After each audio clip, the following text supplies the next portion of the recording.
Hi everyone, my name is Chris Dunn. I'm a production consultant at Ontario Creates. We're just going to do a bit of a roundtable introducing everybody, and we're going to go to my right, and we'll start with Letitia. Hi everyone, thank you so much for welcoming me here in quotes, I guess, today. My name is Letitia Kagwa. I am the Environmental Sustainability Lead at the CBC.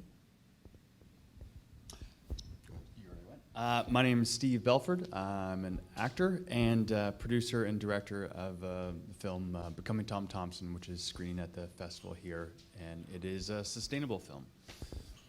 Fantastic. I'm David Hardy. I'm Vice President of Sustainability and Stakeholder Affairs at William F. White International, based in Toronto, but my activities take me coast to coast, sadly on an airplane. But it would take me a really long time to do my job otherwise. And we are remiss in that we are not from Northern Ontario, and we do not have a land recognition. So if there is... I can tell you that we are coming from the, Sudbury, which is on the Robson-Huron Treaty, which is 1850. There we go. Thanks. Okay. Great, thanks. So the structure of this panel is a little different from the previous panel that you were attending, and we don't have a moderator, so I'm going to give an overview of Ontario Green Screen, which is the initiative that I'm the lead consultant on at Ontario Creates. So I'll go through a bit of a slide deck that I've prepared for this, so it'll give you a good sense of what Ontario Green Screen is about and how it intersects in a number of different ways, and how it helps Steve, and how Steve's work helps us promote and amplify the great work that he's doing, and also how it intersects with David. And David is, full disclosure, is a contributing member of Ontario Green Screen as well through William F. White International. So with that, I'll start the presentation, and then if you have any questions throughout, feel free to just ask questions, and we'll get started. Great. So Samuel, if you can, I'm going to have to move over here so I can see. Is that okay? Okay, so I'll give you a bit of an overview of Ontario Green Screen. Our governance structure, very kind of high level, some strategic vision, project updates, and next steps. So the landscape. We all know that the film and TV industry is rapidly growing. There's increased production levels across the board, across the province. Studio infrastructure is building as well, and we're anticipating 68% growth by 2026. All of that means that there's going to be a lot more people working, a lot more things that are being utilized, and a lot more things that are potentially going into landfill. Hopefully not, they're going into other means.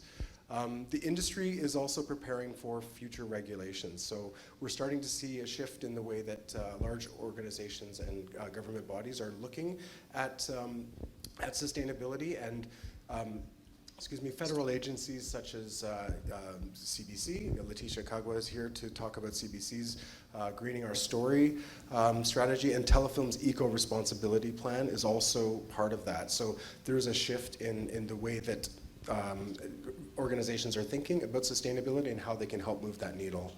And then production companies are starting to set their emission targets. This has been happening for quite a while, but is becoming more into the fore that production companies, large and small, are kind of taking this on. So things like Netflix, Net Zero, and Nature Plan, or smaller organizations like Cream Productions have really taken a stand. Shaftesbury Production as well is also a leader in sustainability. So next slide, please. So the opportunity that Ontario Creates saw and Ontario Green Screen is kind of implementing is that we can be the hub for general information and resources for the industry to go to. There's a lot of information out there. We need to be able to kind of funnel that information into a place and into an initiative where people can gather that information and utilize it to the best of their abilities. We want to be able to educate and provide the necessary tools for the industry to make better choices, so we provide training opportunities for people. We want to foster growth in the community, helping producers and individuals who are looking to make those choices. So we want to engage the community to help them do what they ultimately want to do. And then we want to track and measure and gather crucial information. So without measuring it, we will never understand where we sit. And we're at a really important point right now in our understanding of sustainability in the film industry, of gathering baseline data, which is really important for us as an industry here in Ontario. And then we want to help implement strategies that provide best practices at all levels of production. So no matter where you're coming from in production, there's ways that you can implement sustainability into the way that you're doing your work. Next slide. So Ontario Green Screen is the initiative for that here in Ontario. There's, if you can go to the next slide, please. Thanks. There's a number of other organizations internationally and nationally as well that are doing similar work. Real Green in BC has been a leader since 2009, I believe, working on sustainability, and we've learned a lot through the collaboration with Real Green on how we can kind of build this out. We have a mission statement and we have a vision of what we want to see within the industry, and this vision and mission is coming from not Ontario Creates, but it's coming from the industry at large. So if you can go to the next slide, please. Ontario Green Screen is governed. We have a governance model. So we have 2 industry co-chairs that oversee the initiative. Justin Cutler, who is the Ontario Film Commissioner, my boss, is the first co-chair, and then Cynthia Lynch, who's the managing director and lead counsel for Film Ontario, is our new co-chair. So they're leading the charge with Ontario Green Screen, and then we have a program management team that runs all of the initiatives and ensures that we're on target and meeting all of our expectations, and that's the Circular Innovation Council, and they've been with us for almost 2 years now. And then last but not least, but most importantly, we have our advisory committee members. So Ontario Green Screen is made up of industry. It's regional representation, so we have cities from across the province that are part of this initiative. We have vendors, we have studios, we have larger studios, Netflix, and we have William F. White's as part of that as well, MBSE. So we've got a really great cross-section of the whole industry, so that we're sure that when we're deciding what we need to do as an industry, we've got everybody's voice at the table. So if you can go to the next slide. So this is our advisory committee makeup, and these are all of our partners. We started out with 18 partners when Ontario Green Screen was initially thought of. That was back in 2019 to early 2020, just before the pandemic was among us. We're now at 27 partners, so word has gotten out that we're doing really good work, and partners are coming on board, which is really fantastic. So we've got, as you can see, all of these different stakeholders that are part of the conversation. The advisory committee is really engaged in what we are doing. They've helped us develop the strategic plan for Ontario Green Screen that's guiding us through this year and until the end of 2023, or until the beginning of 2023, basically. April is our fiscal year end. And with that, a lot of our partners are part of these tactical subcommittee groups that are doing the boots on the ground, kind of making things happen. So we've got a number of initiatives that have been identified in our strat plan that are being constantly worked on and delivered and brought forward. So with Ontario Green Screen, partnership is really key, and we've also recognized we need to have international partnership as well as national partnership. So we've partnered, as I said before, with Creative BC, and Real Green have been an integral part to our success in making Ontario Green Screen what it is. CBC, we've also, in partnership with Real Green, we created the National Sustainability Committee, and this is something that has brought together regional representatives from across the country, from coast to coast to coast, representing every province, every territory, and people come to this meeting to kind of share best practices and to come together so that we're not working within a bubble. We're working together, and we're helping each other out as we're trying to navigate the challenges that everybody's facing in terms of getting sustainability moving forward in their jurisdictions. We are also internationally partnering with the Albert Consortium.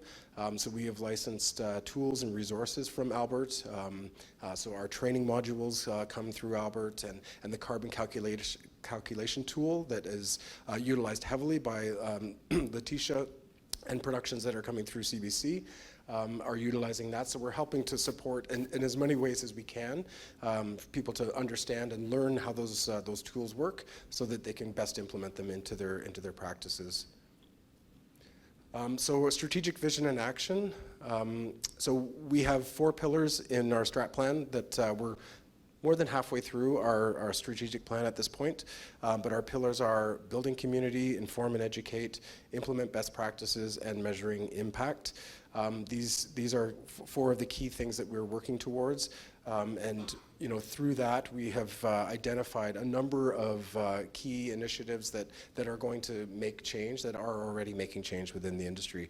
I'll go very quickly through some of those, and then I won't be talking too much longer, so we'll get a chance to talk with David and Steve and Letitia soon. So if you can go to the next slide, please. So within our inform and educate pillar, this is all about getting out there and educating people about what we're doing.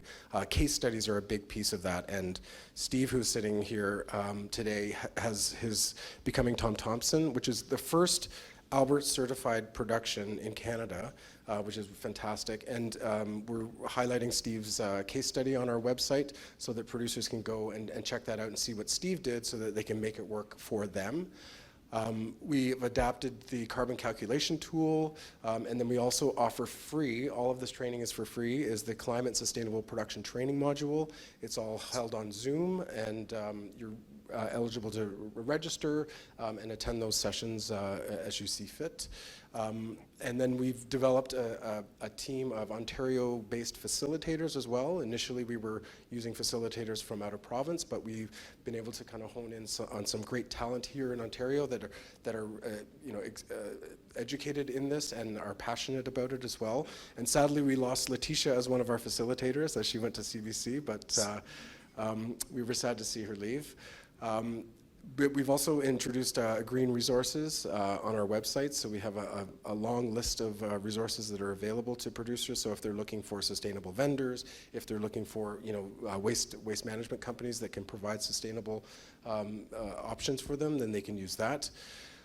We've trained over 400 people in the climate sustainable production training so far, which is a great number. We just passed that milestone just recently, and then. We've had 21 OGS training sessions in 2021. We're probably up to about 28, 29 right now. Next slide, please. Thanks, Samuel. Building community is key for us. We try to do as much outreach as we can. We have community meetings.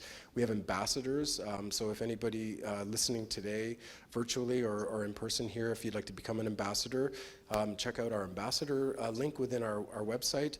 And ambassadors are really people that are champions within the industry. No matter where you are in the industry, you can be a producer, you can be a location manager, you can be a PA, you can be set deck, whatever department you're in. We'd love to have you come on board as an ambassador and kind of champion what you're doing and promoting what can be done in your specific departments. We have ambassador quarterly meetings, which come up, and then we have community meetings. And the next community meeting for Ontario Green Screen is October the 12th at 7 p.m. And if you're interested in attending that, please do. Those are always great meetings. And we have focuses of discussion at those meetings, so we'll have some really engaged conversations at the next meeting on the 12th. It's not on the website yet for registration. It will be up soon. We've just announced it yesterday, so that'll be up as soon as I can get back to my computer and get that website update done. And then we also have our Ontario Circular Sets is a Facebook group that we created where people who have content or people that have materials that they want to share within the industry, they can kind of make that connection to other designers or set deck people that have materials if they have flats or if they have textiles or things that they want to share around.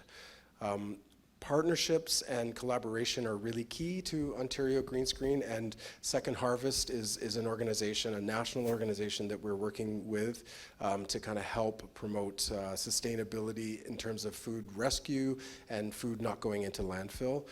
These are some of the most recent stats from Second Harvest related to Ontario specifically. And it's really amazing to see how much food is being diverted from landfill, and how many not-for-profit organizations are being supported with that food that would generally have gone into landfill and would just, not have gone into somebody's belly. So it's really great to see that this is happening. We want to help promote this and amplify this as much as possible. There are 71 registered donor locations in Ontario.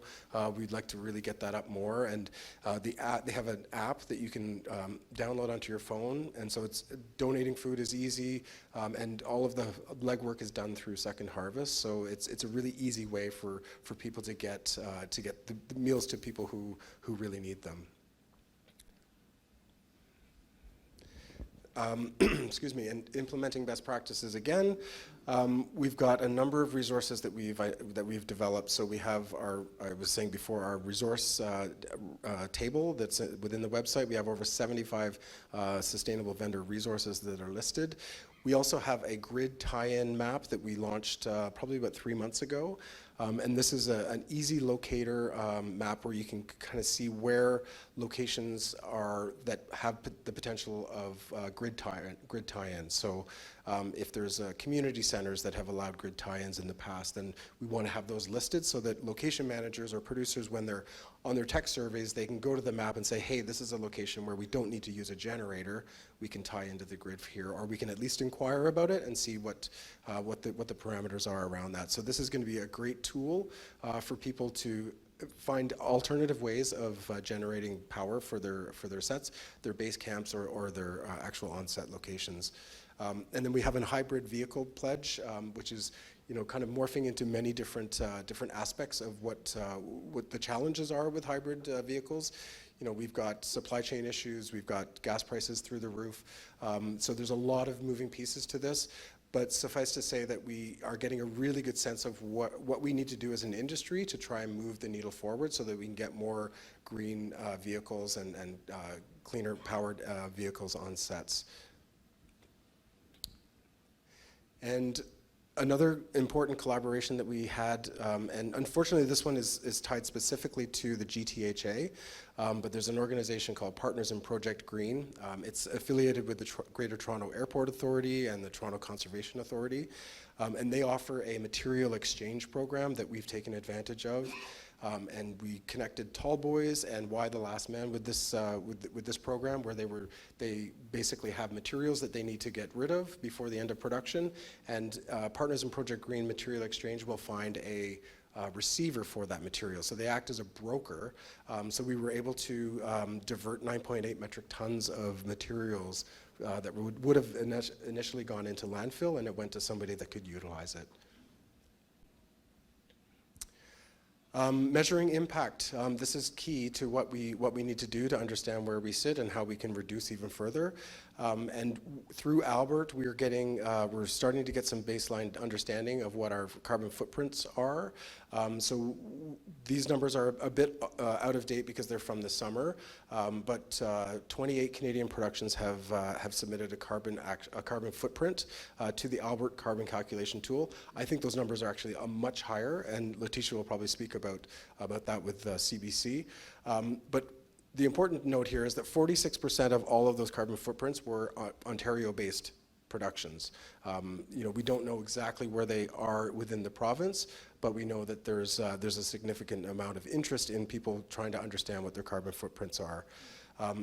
We've also implemented a waste diversion study report, and this is in collaboration with Telefilm, where we've gone into 4 productions at early stage of the production, and we're engaging with the, I say we, not us, Ontario Green Screen, but we hired a consultant to go and do some research and to find out what the barriers are, what the challenges are for productions when it comes to waste and waste diversion and landfill use and using municipal resources and third-party vendors for those kinds of things. That report is going to be finalized and will be published by the end of this year. So that will be a really good kind of benchmark for us to understand where we sit as the industry. And next steps. So ultimately, we want to build out our grid tie-in map even more.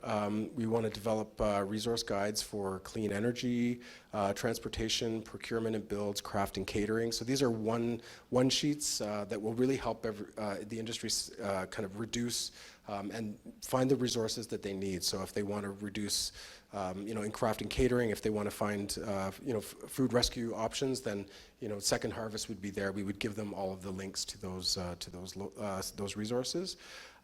We're in discussion with car rental vendors about electric fleets and the challenges that we're facing there. And then lastly, we're developing our new strat plan, and we are probably moving towards a 5-year strategic plan for Ontario Green Screen, which is great. It gives us a lot more longevity to kind of look forward, and that will bring us beyond 2023 and further. So that's kind of my really quick overview of OGS. I'm happy to talk to anybody about all the stuff that we're doing, but we've got some really incredible experts on this panel to talk about what they do and how their work and their projects kind of intersect within Ontario Green Screen and outside of Ontario Green Screen. So I'm just going to open it up to... Letitia, did you want to maybe go next? And talk about Yeah. CBC? Yeah. Oh, sorry. I missed the last part of what you just said. Did you want to maybe talk about CBC and what they're doing? Yeah, definitely. Before I jump into that, though, I want to emphasize just how amazing all of the resources that Chris just walked you through are. The Ontario Green Screen website is truly an amazing kind of one-stop for all of those needs that you might have in terms of finding out about like those grid tie-in maps, for example, and the Albert training especially, because as I'm about to tell you, the Albert Carbon Calculator has become a really central tool for us at CBC in terms of tracking emissions related to productions. And so it's so awesome to have the Ontario Green Screen suite of resources available for free. So definitely check them out.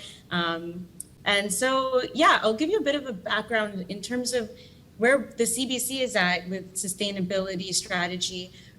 Last year in the summer of 2021, we unveiled our Greening Our Story strategy, which is essentially a 4-pillar approach to changing the way we operate, both in our facilities, in front of and behind the camera, with our employees and with our partners. So the first pillar is producing sustainably, which, as you can imagine, is all about finding ways to reduce the environmental impact of our productions, both the ones that we produce in-house and the ones that we either acquire or co-produce with indie companies. Our second pillar is a light footprint, which is finding ways of minimizing the carbon emissions and energy consumption and water consumption from our buildings and facilities. And then scripting a new path is how we engage with our partners and how we find ways to help our employees feel a lot more empowered in their own daily roles to make sustainability more of a priority. And then shaping our narrative is how we relate to the industry as a whole. And that really goes to what Chris was talking about in terms of the collaborations and the fact that sustainability really is all of our responsibility. We can't just look to organizations like Ontario Green Screen and say, okay, well, they're the green people. They're making sure we stay green, and then we can just continue doing what we're doing. It takes collaboration on all fronts across the entire industry and internally. And so those are kind of the main buckets in which we are implementing our sustainability strategy. And so just to give you a sense of some of these targets, because essentially we're hoping to reach all of these by the end of 2026.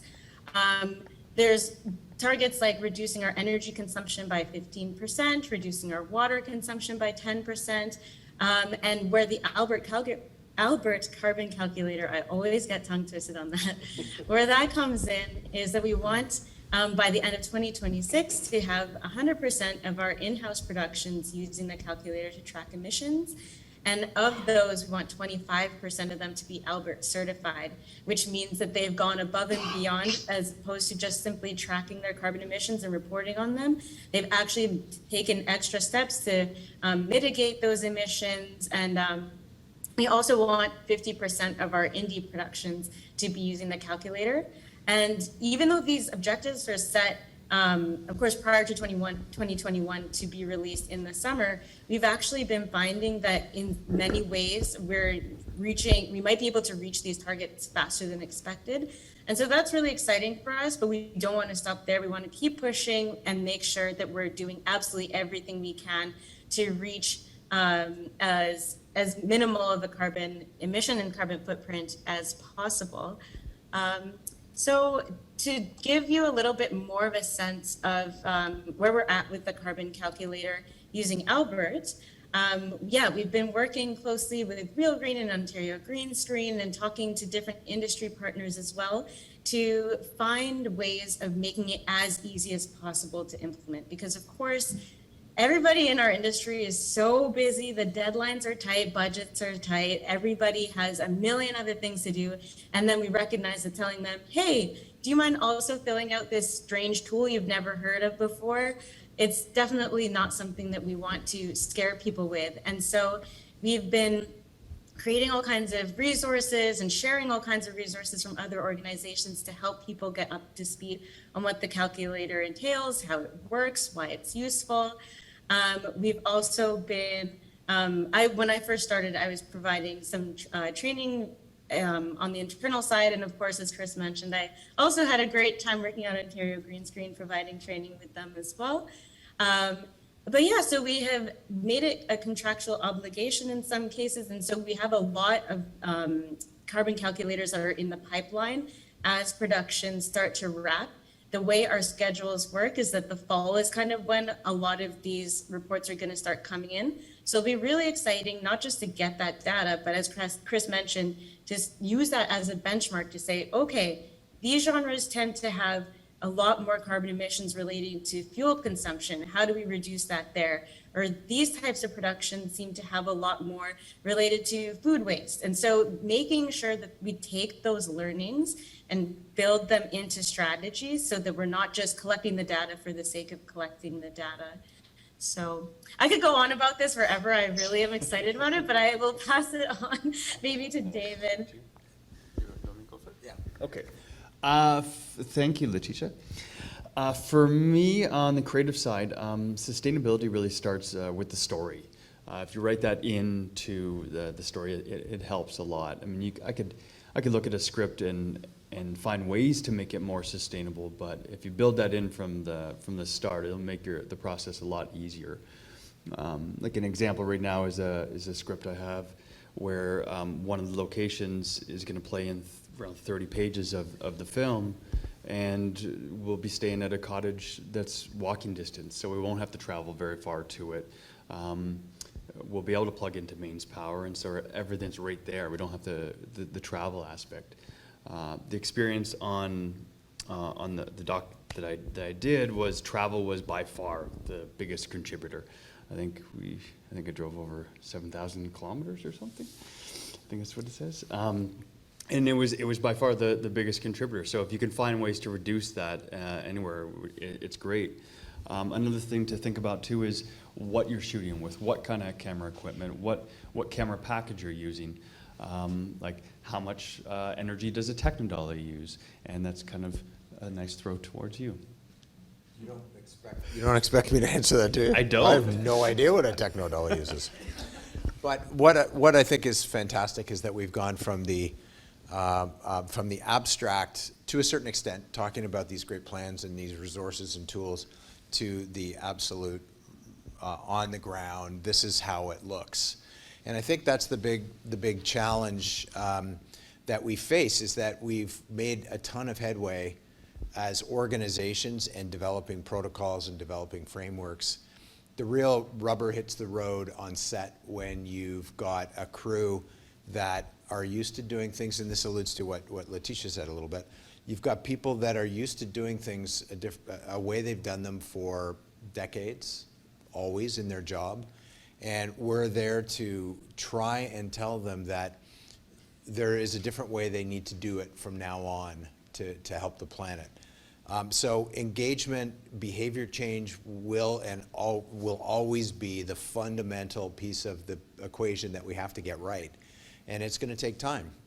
It has taken a long time. I mean, I remember sitting at a table in 2007 in Toronto with all the unions and guilds, big suppliers, you know, of every ilk, saying, you know, how do we do this differently? How do we make a change and start to reduce, you know, to measure, to, you know, we weren't as sophisticated at that point to say what's our carbon footprint, and, you know, how are we gonna measure these emissions? And it was more, how do we reduce waste? And you know, one of the seemingly the most obvious and simplest things. So, you know, that was 15 years ago, and we're just now kind of, as an industry, approaching that tipping point. I see it so clearly, having been kind of pushing at this for a long time. And part of that is that some of the biggest suppliers, the biggest content creators, all publicly traded companies that have ESG reports that have to show that they're making headway or they lose their investors, including my parent company, by the way.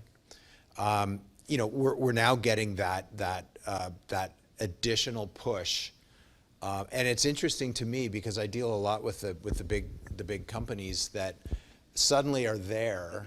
They've got their minds around it, and then they look to us and say, "Great, you can provide everything for us, right?" And we're not there, and so we're scrambling to catch up to my company in particular, William F. White. We're in 12 locations across the country between our operations facilities and our studios and other content creation facilities. But we are now, suddenly, there's an expectation that our facilities are all environmentally friendly, not. That our equipment is all environmentally friendly, not. Investment, planning, a lack of supply chain challenges, which is something that is killing everybody, or slowing things down. But I mean, it's such a patchwork quilt, but the stitching is really starting to come together and be evident. So, you know, what I think from our standpoint, and kind of, if I can jump back a little bit into both what Chris and Letitia said, there's a structure, there's a plan. We are part of a larger world now, our company. We were acquired 2 years ago by Sunbelt Rentals. Sunbelt is the second largest heavy equipment and general tool rental company in the world. They have an ambitious and becoming more ambitious as we go strategy around carbon reduction in their operations, and we are part of that world. And now I have the luxury, I would have to say, of having a parent company that's pushing us to do more and to do it faster and to capture some of the data and information that we have never captured as a company up until the last couple of years. So we're getting that push from behind. We're getting pushes, you know, a push from our clients asking for more equipment, and we're providing that. I was in our warehouse the other day and was looking at a couple of our new pieces of much lower carbon, not zero emission yet, but much lower carbon power provision. We have an assortment of battery pack technology and what we call a hybrid, which is a combination of the most efficient diesel generator in concert with a large battery, so that the diesel only activates when the battery runs down to a certain threshold, 5 or 10%, charges it up as it is providing power to set, and then shuts off automatically when we hit that, whatever the prescribed battery charge is. So it will serve to reduce emissions probably by 75% over a typical classic diesel generator. Not good enough to me. It's got to be zero, so we're still continuing to push towards a zero carbon solution. But kind of a little rambling, but to say that the sustainability movement is rambling. It's you know, it's growing, and what we're really excited to see is that what started as a framework in British Columbia quickly came to Ontario. It's come to Alberta, to Manitoba, to Nova Scotia and the Maritimes as well. So we've got, and Quebec, we've got a national patchwork. What's really important, I think, and what Chris emphasized, is that Northern Ontario feels part of this, and it's not just this is what's happening in Toronto, this is what's happening in Vancouver.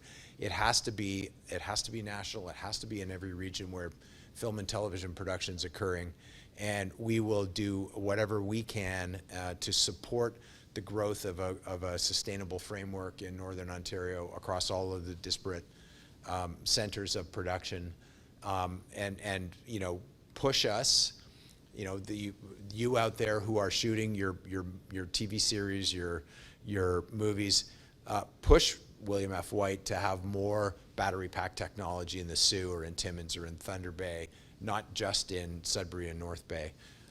We need to see the demand, and we'll get the equipment there. But it's coming. It's, you know, I'm excited that, as I say, I can really for the first time see that tipping point where sustainable production becomes the expectation and the norm, not what a couple of green producers are doing or directors are doing on their sets, that it become an expectation. Thankfully, you know, between CBC and Telefilm, it is becoming more of an expectation. CBC replicated or modeled their platform on the BBC. BBC requires all of its licensees to benchmark, and they will stamp and give the Albert certification to those that go beyond and that reduce. And that's a great model, and I'm so excited that they're doing that here at the CBC, and that Telefilm will soon be mandating for its funding that you have some kind of a strat plan for sustainability. Yeah, that's it. I'm a member of ACTRA, and I'm on the ACTRA Green Committee, and one of the things that I would love to see is that every production have carbon calculation and an offsetting plan, much like we have what are some of the other things that you would have on set? Policies that we have, right, for Like follow restaurant. Zero plastic bottles. yes, or just working conditions, right? That type of thing that we would naturally have. We had it for COVID. We wouldn't work on a production that didn't have COVID policy in place, so the same thing with that. I've been on a lot of productions. Some are green without even knowing that they are, but then there's other areas where they're not. I compost all my food. I was going to bring it to set and compost. They didn't have a compost. It went right into the garbage. So it's little things like that, I think, that matter. And sustainability isn't about creating no carbon. It's just reducing where you can and offsetting for the places that you can't.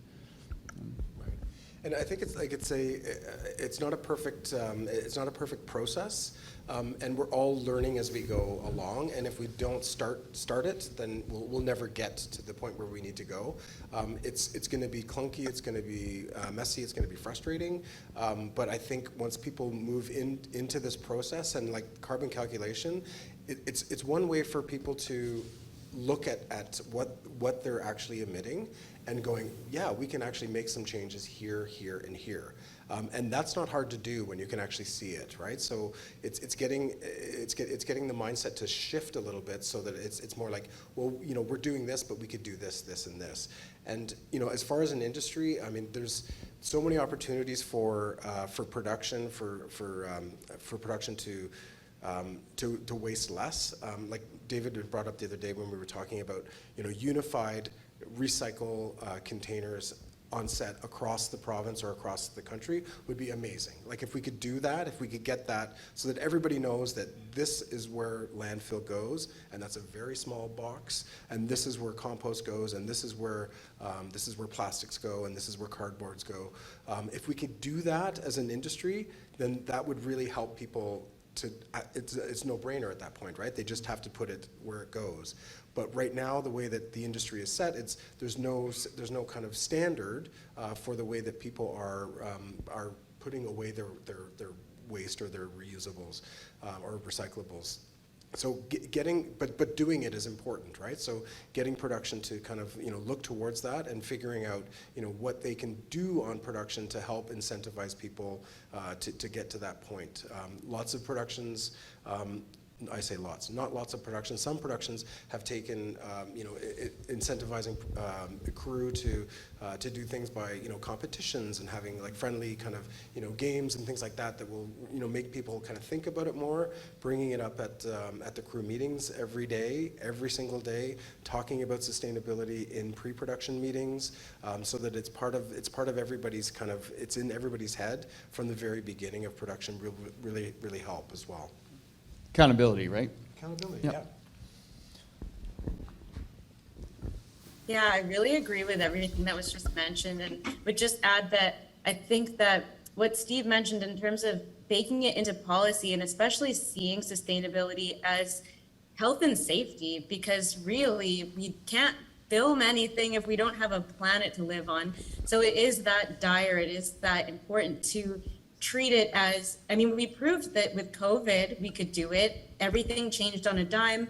All of a sudden, the way we made our content was completely revolutionized.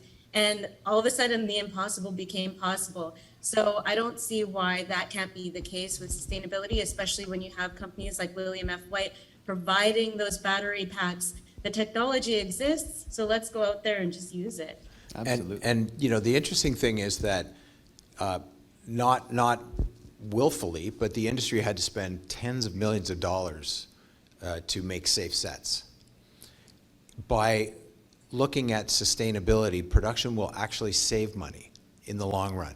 It's not always that easy to see, but I encounter this every day. People say, well, this is too expensive. It's like, well, how much are you paying for energy, that just in terms of a battery or a diesel generator or other technology? And nobody knows how much they're paying for energy. They know how much they spent on fuel, but they don't know what the energy output of that was. And you say, well, the battery costs 20% more than a diesel generator, but the energy that you're enabling is twice as much as you would have had for a diesel generator. So you're accountants, you do the math and figure out how that works. But it's finding that value that is inherent in sustainability, that people just have built this specter of the green premium as a reason not to engage in different practices, when the reality of it is most of those practices will save production money, not cost them money. Mic drop. We did save on ours by initiating green initiatives. Batteries, for instance, right? We could buy cheaper batteries, a pack of cheaper batteries for audio. It was more expensive to get the rechargeable ones, but when you do the math on it, you're like, it's actually cheaper to get the rechargeable ones. So yeah, and from an equipment provision standpoint, it's hard to keep up with trends. People will come to set and say, I saw this on this website and this would be great. This happened the other day. Somebody in our team said, hey, I found these amazing on Amazon. You can buy an EV charger that you plug into your battery pack, you plug into the wall, and it's an EV charger, and it's $400. It's like, wow, that's great. But suddenly it's like, well, okay, where, can you buy 200 of these things at once? If so, had we accounted for that in our CapEx projections? No, probably not. But is that something to do? Sure. Trying to get a handle on what the industry wants and where it's going and what's going to work best is something that we're still contending with. Some of the technology that's coming out is really not ideally suited for the mobility and the versatility requirements of power on set. It needs to be mobile. You need to pick it up and move it away 2 or 3 times a day with a unit move, and it has to be done. It has to be something that works. So getting that sweet spot, finding something that works that people won't be terrified of, that's a challenge that we face as an equipment provider. But as do all of our colleague stakeholders in that section. What I can say is that just a little sidebar about our parent company. They have traditionally worked on construction projects, large, massive construction projects, supplying all sorts of equipment. what they have found is that some of those construction projects and large infrastructure projects include things like Amazon server farms or fulfillment centers or with Apple. And what's happening is that these companies are coming back to Sunbelt and saying, we have backup power using diesel generators on all these places. How do we get away from that? So they've come up with some solutions that are replicated in what I was talking about earlier of having a battery and a small diesel generator coupled. And they're getting a ton of traction with that. So, as one sector of the economy, maybe not the film and television production sector, but as one starts to demand different products, they can be easily adapted for use in a film and television world. And that's something that is ongoing as we speak. I was on a meeting yesterday with about 15 of my colleagues, mostly from the UK, talking about all the different technologies that are out there that can help our clients reduce their carbon footprint. So, that, as I say, that tipping point is getting closer and closer where every production will have access to zero emission power, as an example, to be able to take one big check mark on the on-set emissions. Vehicles is the next. Vehicles is the biggest. Frankly, it's the biggest, and we have to figure out how to retrofit engines. Or, we spoke with Lion Electric recently. Started as a bus company in Quebec. They're now supplying all sorts of trucks and larger class vehicles to industry all across North America. So that move is afoot. What I've also learned, though, is that the infrastructure development for an electrical system is massive. The cost is huge. The infrastructure requirement is significant. So we have to, we've got an opportunity as a film industry to figure out nimble ways to do this. And that will be kind of incumbent upon us to come up with those nimble solutions for our sector. Getting creative too in how you're shooting something. I mean, it's more for indie productions because I don't think big productions would do this, but we charged off a car battery using a digital power inverter. You can't run a hairdryer off that. Nope, it'll blow it. But you can charge a camera. Then again, I'm not going to strap on an RE onto a canoe and go out into a lake. So that also factors into where you're shooting. Not what you're one of ours. Not the 65, no. So it's all in. I think when you plan that way and you get creative and you can find ways where you can reduce it just in the equipment that you use. We didn't use lights. We didn't need lights. This was a documentary, so for a narrative it would be a little bit different. But like just filming in the winter time outside, you have white snow. Well, that's going to be a bounce for you, So you're going to get some natural light off of that. So little things like that, I think, can make the big difference. Yeah, and I think the important thing is to think about it, to think about it early on and plan for it, right? Because if you plan for it, then you can actually help. You can find out what's available, and then you can make things work that way. If you're not thinking about this until you're 3 days out from PP, then it's not going to happen, right? You're just not going to. It's not going to happen with your crew, and it's not going to happen from the top down or the bottom up. So just early planning on this will really help you kind of mitigate the challenges that you might face in implementing sustainability. But it's doable, and the resources are there, and they're available for you, and they're becoming more readily available across the board, like from coast to coast to coast. So I think that's my final comment on that. Letitia? Sorry, Letitia, I didn't want to cut you off. If you got. Oh, no worries. I was going to add to that importance of planning, and especially recognizing the budgeting process is really so critical, because a lot of people kind of throw their hands up in the air and say, well, there's no money for it, so we're not doing it, end of story. But if you can be as diligent at the budgeting stage to incorporate those sustainable line items, like making sure you have a waste hauler that will separate out your compost and figure out what to do with your burnt out light bulbs rather than throwing everything straight to landfill, then there's no excuse, and you're going to make sure it happens. But of course, like David already mentioned, that doesn't necessarily mean that means adding more money to the budget, like getting secondhand wardrobe and set deck, reducing consumption, sourcing locally to save on shipping costs. All these things are eco-friendly and also save money. So the CBC, we've actually made available on our website, our Business and Rights website, a modified version of the telefilm budget template. So any of you who are filmmakers have done this before, you've probably seen this document. It's essentially a spreadsheet that tracks your typical expenses on a film production, but we've actually gone through it and highlighted the inputs that do relate to sustainability and given a bit of consideration to what are Albert requirements so that you know as you're going through, oh, this is data that we'll need to track if we're using the Albert calculator to make sure that we know what's going to be requested from us later down the line in that tool.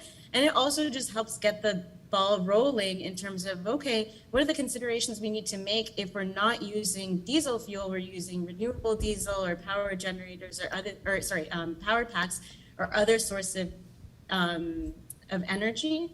So yeah, the importance of planning, I cannot overstate. It's really, really critical. We supported in the last Sustainable Production Forum, and that's something that I want to plug while we're here.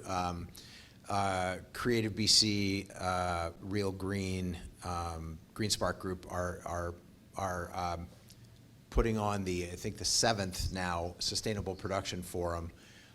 There will be, it's an online opportunity. It's an in-person if you happen to be in Toronto on the 6th of October, Vancouver on the 1st of October, or New York City on the 11th of October. And it again is a series of speakers and presentations around how production can continue to reduce its carbon footprint.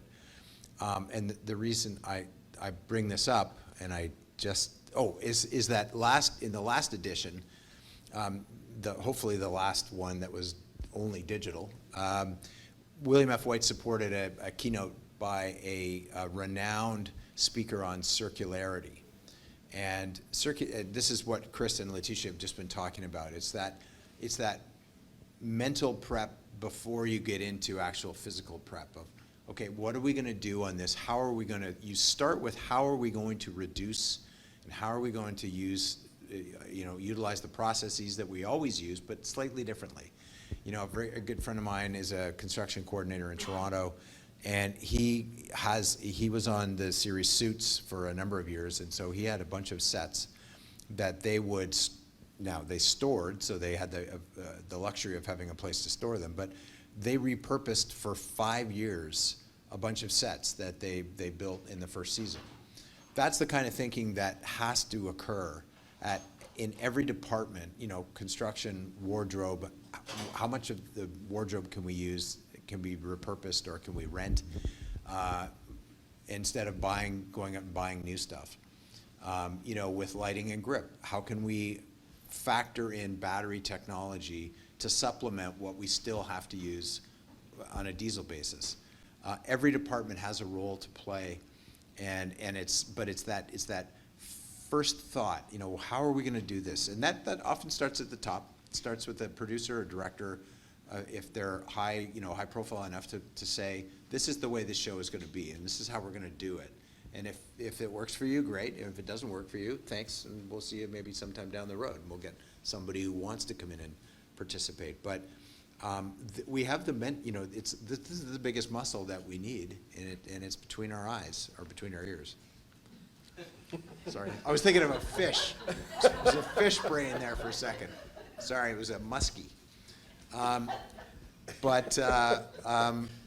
But anyway, we have the wherewithal to do it. It's just how do we think about things differently, and how do we not fall victim to, this is the way we do it in the film industry, and say, well, no, this is the way we do it to preserve the film industry and preserve, humankind.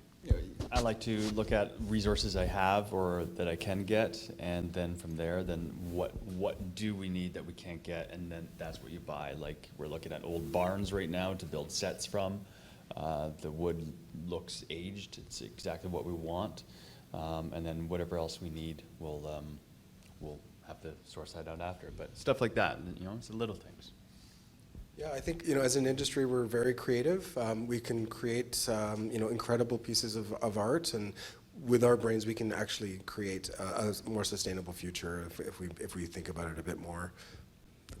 And to go with what Letitia said before, hiring there's local companies, local vendors, local talent. Actor Toronto, really great talent. There's a plug. I think, sorry, I think, Devin, you said we were kind of at Q&A time now? Yeah?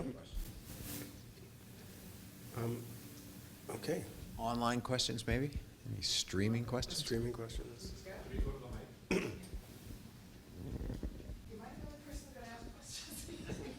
Oh, we'll continue talking, don't worry. I have a list, I hope I can figure them all out. If someone has a film and they're really conscious of the fact that they want to be green, are you giving them some type of, you have something that shows up in the credits at the end that shows we were part of this, or? Ontario Green Screen doesn't have a certification. I know that Real Green in BC is looking towards a national certification program, and that's in the works right now. So they're doing some investigation to see how that works. Albert does have a certification program, and Steve is the first Canadian producer to receive Albert certification. There's other ones as well. So there's the Green Seal of Approval. Thanks for the clap.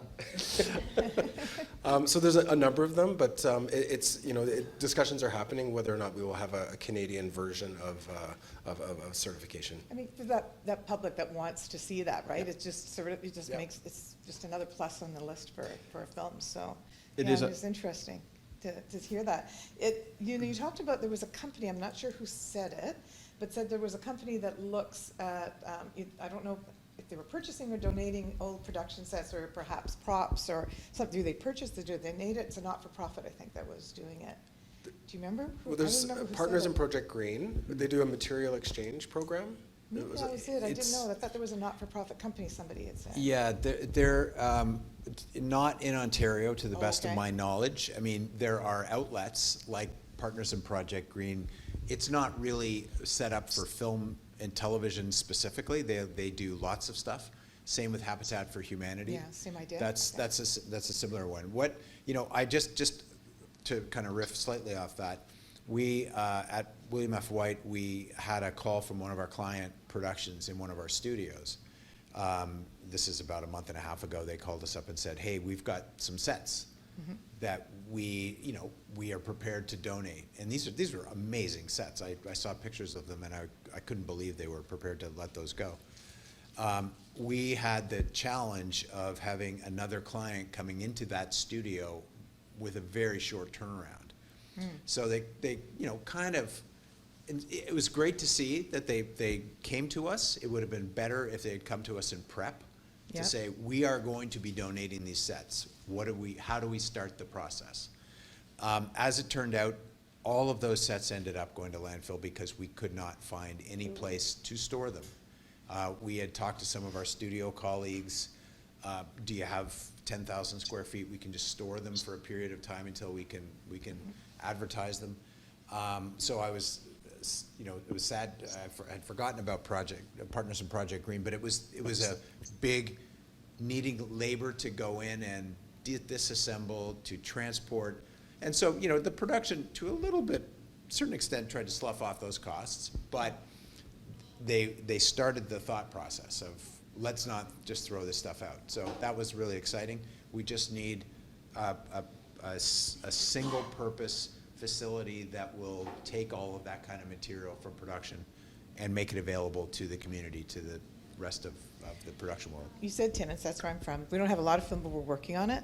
And we did have a film that they had a warehouse basically left of props. And they said, we're just going to donate it to, like there was a local church that had furniture and things like that. And they had a lot of furniture. They had couches and bedroom sets, that kind of stuff. And they donated it, which was wonderful. It got reused. That's the whole idea. But it would have been nice for them to somehow get some kind of credit. I don't know if they were thinking of it from the credit point of view. It would have been nice to somebody say, that was great of you to do. That's a good idea. I don't know if they were consciously realizing what they were doing. Well, the SPCA has a disclaimer at the end of productions: no animals were harmed in this production. How about no new materials were purchased for this production? Everything was reused, and that would be kind of fun. Yeah, that would be a good way, because they bought secondhand and they gave it back so that it could be used again, and they donated it. So there was a win-win there for everybody, but it was, I always kind of thought afterwards, I wondered if they got some credit for doing that. I mean, obviously they saved money. In a way, they could have sold it, but it would have taken some time, and they would have had to rent the warehouse a little bit longer. Well, that's the aspiration, is that there will be a credit for, every production. Some part, yeah. Exactly, yeah. And you see it on some American shows and some British shows. I'm leery of it until I think Albert is probably the most diligent and verifiable.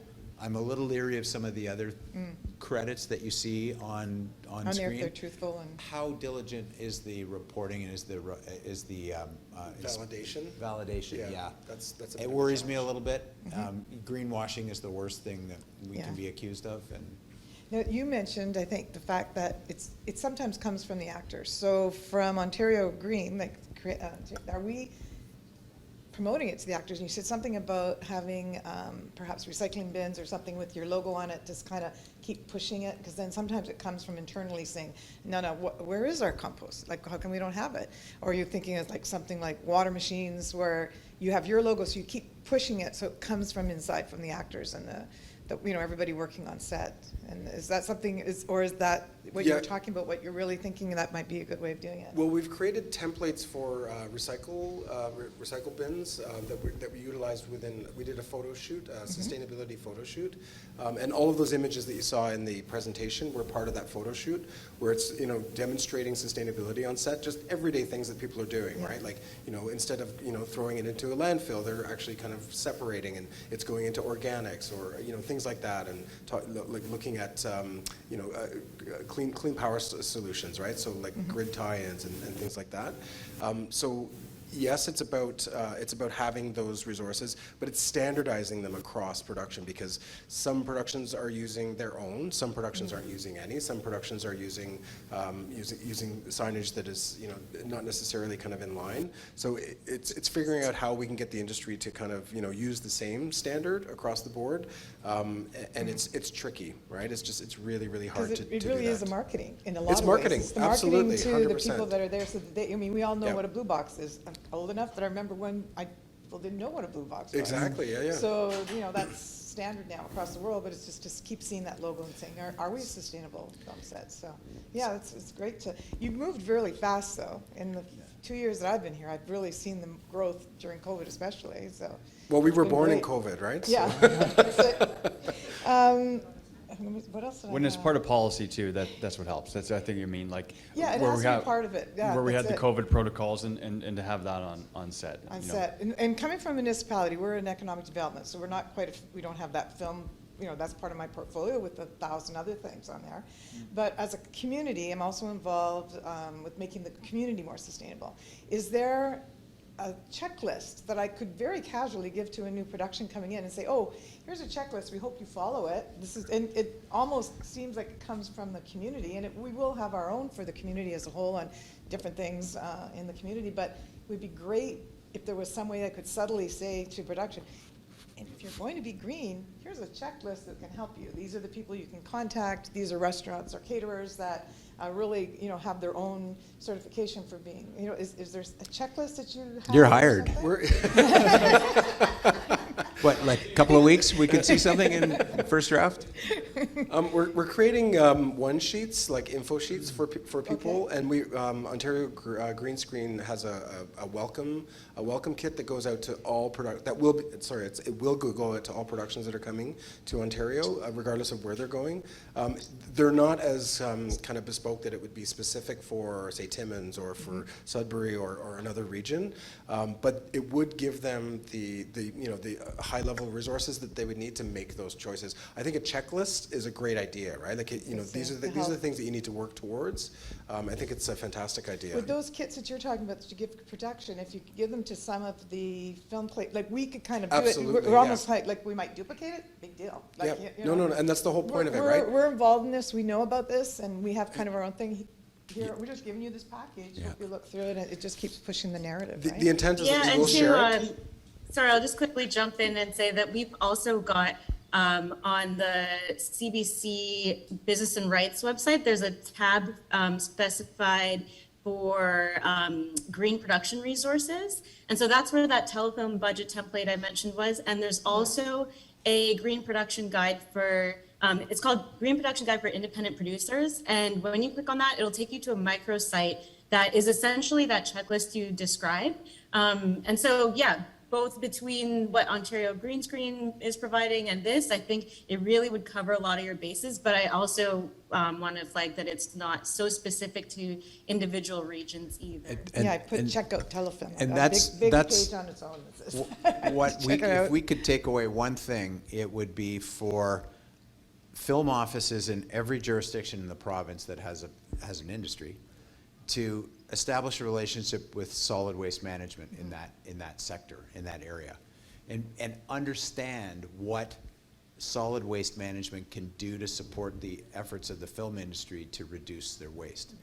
Huge challenge for us in Toronto is, crews and production will be diligent in trying to separate, but they take it away, and the MRFs around the city aren't set up to receive it. So how do we get to a point where every municipality, and some don't compost, right? Yeah. Some just don't compost. So what do you do as a production entity if you're in a region where there's no compost? But to be able to give productions, incoming productions, the information in this municipality, this Yeah, is this is what we do. this is how we, this Yeah. is what can be recycled, this is what can be compost, and this is what sadly has to go to the landfill. But it differs between every part of the province. So that's where the film offices, the local film offices could really be of support.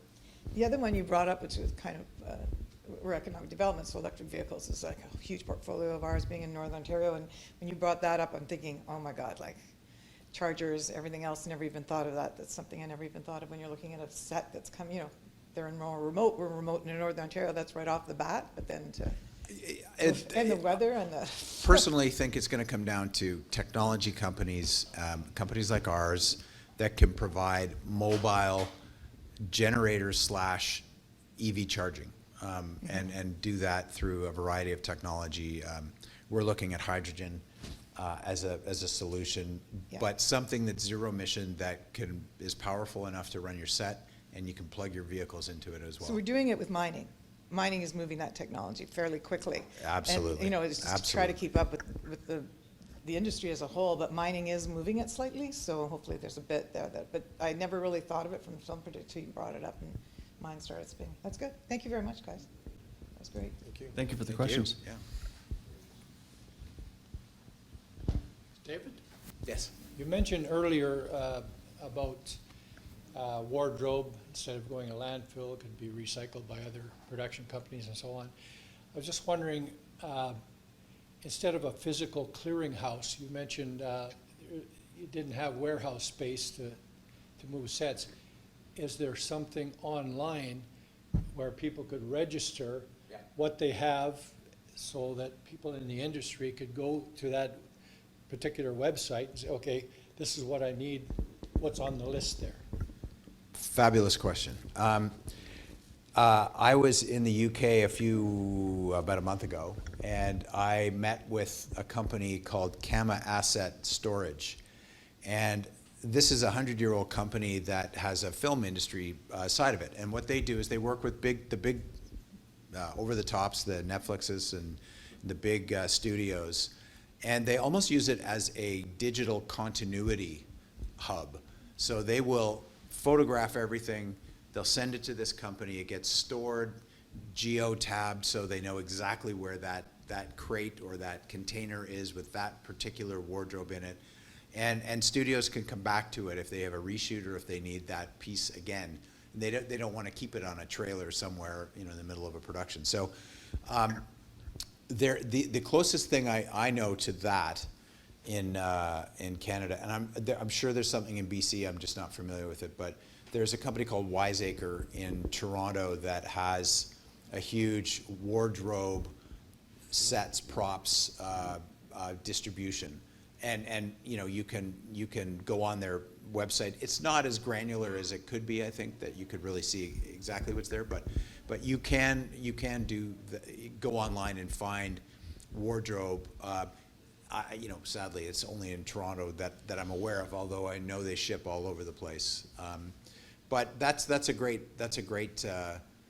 opportunity, and we've tried to do that with the Facebook marketplace. Yeah, I was just going to say that the Ontario Circular Sets, it's a closed Facebook group for people within the industry only, so people that are working as production designers, props buyers, and things like that, people in those categories, and it's a place for them to share. So like they're coming to wrap and they've got X amount of flats that they need to dispose of, and then they can connect with another designer or construction coordinator that's looking for that kind of material.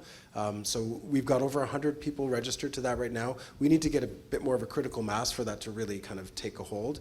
It's nothing as quite as sophisticated as the UK example that David was talking about, but we also talked a lot in Ontario Green Screen anyhow about the idea of a physical kind of location where this could happen.